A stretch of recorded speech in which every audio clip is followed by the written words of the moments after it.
Welcome to episode 216 of the We Are Auto Show. What's up, Derek? Mr. Michael Rowell, this past weekend I participated in the first, for me, ever, iRacing Nurburgring 24-hour race. Ooh, I did watch a couple of laps. And how'd it go? It was a lot of fun. In the beginning, it didn't go so well. I'm going to play me basically racing around, going into nighttime here in the background while we chat about it. We, as a team, had 4 drivers. There was a team that did it with 2 drivers. Jeez. Bunch of madmen.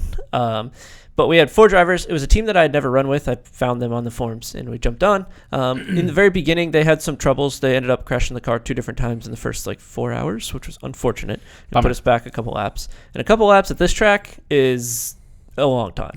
That's not really regainable. No, a lap is 8.5 minutes. It takes a long time. But overall, it was really fun to race. We did end up clawing our way back from 30-ish or something like that. I think we started 27th, fell back to 30th after the crashes, and clawed our way back to 9th to finish 9th, which was top cool. 10 finish? Yeah, once we had crashed, I was like, new goal, top 10. We can't win this race anymore. New goal, top 10. Nice. We did it. Yep. I think we got in the top 10 with an hour and a half remaining. So very well done. Any big pucker moments for you? For me, not a lot. There was one weird situation where it's 6 hours remaining. We're well into the daytime at this point. You're done with the Nurburgring night. 6 hours remaining. Everyone decides to crash at the same time. Different points on the track, different drivers in the cars. There was 4 or 5 guys that were in front of us, just in the pits getting repairs. All on the same lap. It was really weird. But we were like, great, awesome.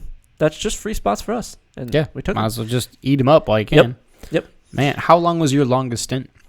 Usually 2 hours is about your longest stint. And it was a ton of fun. I'm going to try to find real fast. This is what it looks like to drive at night. Jesus at the Nurburgring. Christ, that's scary. Yeah.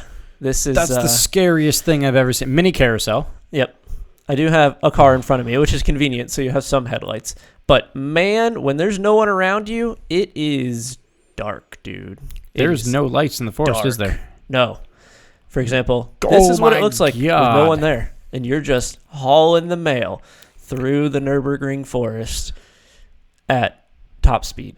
Yeah, okay. That puts things in perspective for the guys that are racing the real Nurburgring 24.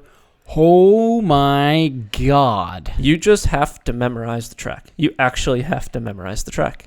The balls on these people that are going flat out in the middle of the night. Mm-hmm. Ooh, into the carousel. Here we go. Mm-hmm. Oh, yoink. And ejecto-cedo, cuz. Bye. Yep.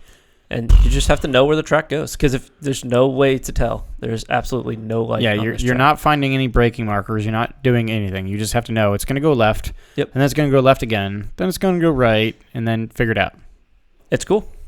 Speaking of, this race is coming up in real life this upcoming weekend. Yes. It's so going to excited be to watch that. Really fun to watch from my perspective because I've raced it, it, right? Sim raced it. Mm-hmm. But I'll be able to watch it on board and be like, oh, yeah, I know where they're at. Yeah, you will. Yeah. And you'll know, wow, that's a really awful place to pass. Yeah. It'll be super cool. Yeah. But let's move on to some racing that did happen this past weekend. Some, not just sim racing, but some real-life racing. There was our favorite series back. IMSA was racing at Laguna Seca, the Course de Monterey, as they called it. Yes, they were. Man, oh man. Did you happen to catch this race? I did not happen to catch this race. You missed a banger. Oh, really?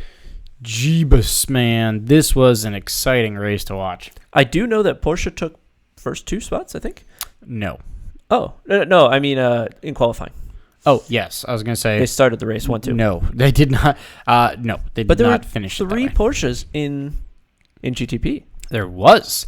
This is the first race for the JDC Miller, the yellow Porsche 963. First race of the Porsche customer car in IMSA.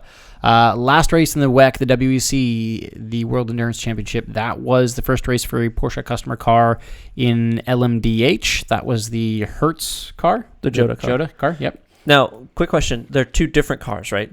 These are actually 2 different chassis. It's not reskinned for this series. Correct, yep. Okay. It's its own separate team. Yep. Okay. But yeah, the JDC Miller Motorsports, they raced their Porsche 963 this weekend. Didn't have a horrible I mean, they didn't have a good race. It's the first time. Yeah, I don't expect them to do brilliantly. No. But either way, this was a fantastic race to watch. Action-packed in every class. Just brilliant stuff to watch. Heck yeah. And this track has so much flow to it that it is really fun to race. It's a great track for multi-class. It's a great track for like time attack. This track in general is just a ton of fun. Yeah, this is just so... This was a wonderful race to watch on TV. It really was. I mean, there was battles, there was crashes, there was clean racing, there was dirty racing, there was everything you wanted to see. There's the 3 Porsches right there. Yep. There was Jarrett Andretti. He was actually racing not an LMP2, which is what he normally races. He was racing an Aston Martin in GTD. Oh, wow. First race for them in the new Aston Vantage GT3. So they went from LMP2 to GT. They did. Oh, yep. Interesting. And he got into it with one of those 2 Porsches right there. Going into the last sharp left. And it was kind of a weird accident. They placed accident responsibility on the Porsche. Yeah, it looked like it was kind of just a racing accident, to be honest. It actually almost looked like Jarrett Andretti swerved a little bit towards the Porsche. But either way, it wasn't a good result to what happened. Because it was just the ever so slightest little kiss. And it was enough to send Andretti just ass stepped out. And as the ass stepped out on him, he actually spun, went backwards into the jut out of the pit entry wall. But tons of tire barriers, so those tires saved him hugely. Okay. And he ended up spinning and into the tires, blocking pit entry. So that was a pretty big incident. Yeah. It was, and it's so funny how they always start with such the most minor little nothing. Mm-hmm. Yeah. There was one of the Porsche 963s, one of the GTPs.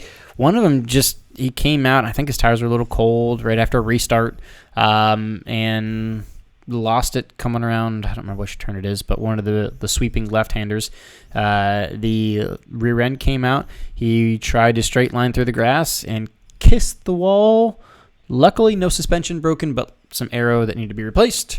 And then on the lap around, he couldn't get back into the pits because where he was with lap traffic, there was just too many 20 cars between him and pit entry. Mm-hmm. So he had to go nurse it around another time. Mm-hmm. Wow. There was the Pfaff Porsche had a 60-second stop and hold penalty.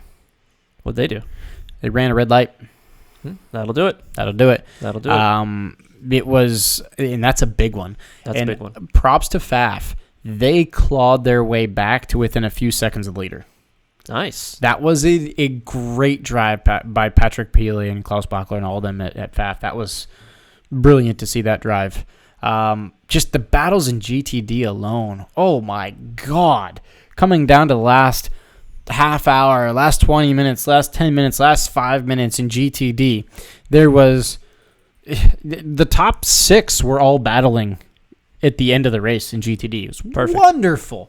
Oh my God. You had Porsche and BMW, had Aston and BMW and Mercedes and Porsche, and they were just all bunched up trying to find their way around. Lally was leading in the Aston. He was on a fuel save. Everyone else was not, so he was doing his best, but eventually had to concede. Just, God, what a brilliant race to watch. Heck yeah. Lots of battles. So, quick podium update. Before you do that, quick question. Of the GTP cars, who looked the best in your eye? Ooh. Because we're going into Le Mans coming up here. That's basically the next race on the calendar for these guys. I know it's not an IMSA race, but what GTP team looked the best to you? I gotta admit, Cadillac looked pretty racy. Yeah? Cadillac and Porsche both looked pretty racy. Okay. Which is convenient because guess your top 3. Cadillac and Porsche? Yes. Okay. They looked really quick. Okay. The Caddies and the Porsches both, they looked like they were holding pace, and they kind of looked like they knew what they were doing. Good. Which Cadillac took the win? That was the 01, Sebastian Bourdais and Renger van de Zande. And then second place was the number 6 Porsche with Nick Tandy, Matthew Jaminet. And third place, that was the number 31 Cadillac with Pippa Durrani and Alexander Sims. So the 01 was the yellow Caddy. Mm-hmm. I believe that is the same. I don't know if it's the same chassis, but definitely the same drivers and team that was at the WEC that crashed the car through Eau Rouge and Radeon. It was actually Renger van der Zande that did it. Yeah, the same driver. He was in this race. So that's great to see them bounce back. I believe that was also the only Caddy that had yet to win a race. Mm-hmm. So that curse is broken. I think that they also had almost not finished every race, unfortunately. Pretty well, yeah. But that is cool to see. Now the only team that needs to get a good win, I know Porsche hasn't won twice, but they've got to win, is BMW. I want to see BMW win a race this year. I have some unfortunate news. What? They didn't look very quick. Oh, no. Really? Yeah, the BMWs finished. The best one was 5. The worst one was 9th in class. I think last in class. And actually, overall, pardon me, the worst one was behind an LMP2. Okay. Not great showing from the BMWs. No, maybe. Are they at Le Mans? I think. No. No? Oh, man. Eek. Okay. I want to see them win a race. I know they've been putting in effort. I want to see them win a race. It's those grills. They're slowing them down. That's not how that works. Real quick, let me give you the rundown on your GTD Pro and GTD podiums. GTD podium, you had the number 92 Porsche take third place. That was Alec Udell and Julian Anlauer. That was the Happy Buddha, Fat Buddha car. Cool looking car. Second place was the BMW, the Bill Auberlin Chandler Hall BMW, number 97. First place was another Porsche, surprisingly. The number 91 with Alan Metney, and Kevin Burlow. And that was the black, the Kelly Moss Raleigh Motorsports. The really cool looking car, too. GTD Pro, you had the third step of the podium go to a Porsche. That was the FAF. They clawed their way back. Second place was the Lexus, the number 14 with Jack Hawksworth and Ben Barnacote. Then first place in GTD Pro was the Mercedes, the WeatherTech Mercedes. That's Daniel Juncadella and Jules Gounon. All right. Sweet. So, wonderful race to watch. Very glad I got to see it. Heck yeah. There was some more races, though. Yeah? You know what else came up? What was that? There was IndyCar, which would IndyCar be described as the most exciting spec series to watch at this point? Because they're kind of spec series cars. They are. Yeah, they certainly are. I would describe it. Yeah, they don't have a BOP in the same way that a GT class does. I would argue Spec Miata is, but that's actually what I was going to say. I was going to say MX-5 Cup, I think, is more exciting. Yes, I would argue Miata. I actually got to watch a couple of the MX-5 Cup laps around Laguna Seca. Oh, my God. Just a freaking... You're watching them like bumping sideways down the corkscrew is the most fun thing to watch in the world.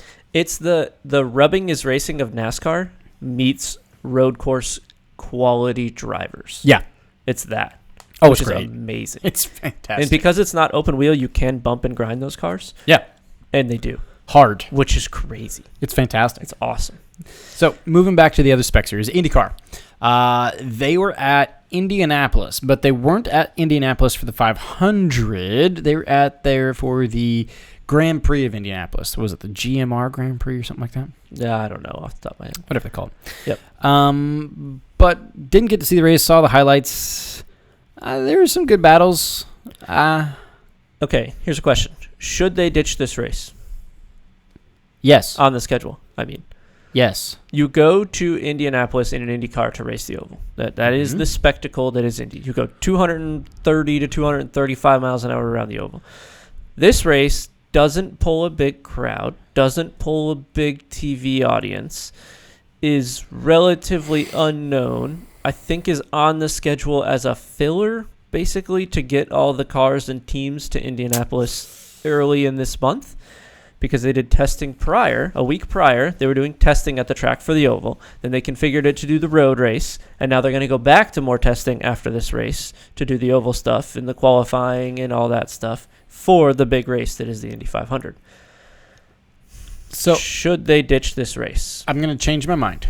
No, they shouldn't ditch this race. They should ditch the other Indy road course race that they have, because they have 2. They do have 2. I don't know why. I think if they're going to keep one, they should keep this one. It makes because sense. it does make more logistic sense. Yes. You can almost think of it as the Roar before the Rolex 24. Right? Yes. Get the cars there, get them acclimated to Indy, even though it is a different car with, oval versus road course. But either way, you got your teams and cars there. You might as well get them there, get them ready. Yep. Ditch the other one. I totally agree. The other one should be ditched. I don't know why they haven't been able to find a filler for it. I know that Roger Penske owns IndyCar. I know Roger Penske owns the track. So in theory, it's very easy for him to mesh these two together. But why are there 2 road course races at this track? It doesn't really make much sense. In only one oval race. It's odd. Yeah. Overall, the racing itself was fairly good for what this track offers. This track doesn't really offer. There's not much elevation. It's kind of flat. It's kind of bland. It's on the list of the more boring tracks in the U.S. Yes. Yeah. It's mostly all 90-degree corners. That's a great shot with a giant wheel-power head. It's mostly all 90-degree corners and a little bit of banking. There's some passing. You can definitely have passing situations happen. There were definitely people mowing the lawn, driving through the grass, not giving each other enough room, bumping into each other, spinning out. It creates action, but it's not. It doesn't look to me like the drivers enjoy driving this kind of track in these cars. These cars need to be able to use the aerodynamic effect. Yeah. Usually elevation helps with that, or long sweeping corners. This doesn't really have any of those. Correct. This makes sense more for a point and shoot kind of car, which you could argue maybe these kind of are point and shoot kind of cars, but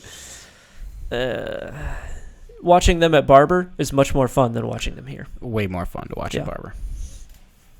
So, who took the win in this race? The win went to the number 10, Alex Palou. That's a Chip Ganassi car.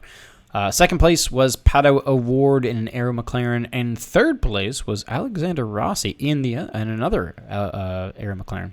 McLaren's just killing it in IndyCar. It's because they're not killing it in F1. Struggling in F1. Oof, they have got full-blown John Deere tractors in F1. Unfortunately, yes. They are, not good in F1 anymore. All right. Well, let's move on to the other series that was racing. There was actually a lot of racing on this week. There was. Which is good old NASCAR. Oh, yes, the National Association of Stock Car Auto Racing. And where were they at? Darlington, brother. Got to get your Darlington stripes now, don't you? Your Darlington stripes. You run the high line at Darlington. Yes. Which does make for some interesting racing.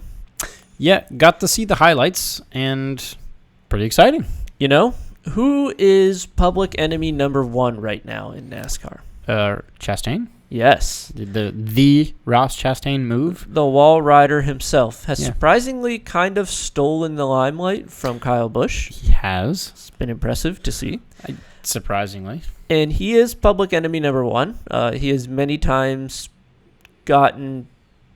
crashed a few people in questionable ways and been in trouble in the paddock. Mm-hmm. Funny enough, NASCAR doesn't enforce penalties the way most other series do. True. I always found that kind of interesting and entertaining. They kind of just let the boys battle, which I like to a certain extent, but also if you're just punting people and crashing them on purpose, I feel like you should be penalized. That's not racing at that point. But that's just the NASCAR way. And Ross Chastain had it coming, and he got. He did. A little bit. It was actually pretty funny to watch. Yeah. He was racing with, who was it? It was the number 5 car. I can't remember his name off the top of my head. Kyle Larson. Yeah, Kyle Larson. They were going side by side. It was a battle for the lead with, I think, under 10 laps to go. And Chastain kind of pushed it too deep into the corner, rode up on the number 5 car, and they had been battling for a long time, many laps. And there's some previous history from other races this season between those two, and it was inevitable that Kyle Larson was just going to turn down on him, or Chastain was going to push him into the wall, and they got into a situation where they were both kind of grinding the wall, and Chastain's car was in front of the 5 car. Sideways. Like a plow. Yep. And it seemed to my eye, to anybody who's watched racing's eye, that Kyle Larson did not lift. No, I think he just kept his foot just pure deep buried in the loud pedal. I mean, if you're not a racing fan, you probably wouldn't notice this. But as racing fans, we're kind of looking at this going, huh. They're supposed to have stopped by now. They're still going. Yeah. And he's sideways, just being snowplowed around the track. Not only that, but he's not decelerating either. He's just continuously moving. He is just not stopping. He's just going. Okay, let's go for a ride. Goodbye. I could totally see Kyle Larson doing exactly that too. I honestly kind of wouldn't blame him. Honestly, it was hilarious to watch. Yep. It he just turned Ross Chastain into a snowplow. Yeah, just full of broadside and just, okay, I'm going to keep going. Yep. I'm just not stopping. Nope. And you did for a while. It was great to watch. Oh, funny stuff. That might be some of the most NASCAR thing I've ever seen. That's perfect. At least this season. It's perfect. Overall, who took the win in this race? The win went to the number 24, William Byron, in a Chevy. Second place, you had Kevin Harvick in a Ford. In third place, you had the number 9, Chase Elliott, in another Chevy. Nice.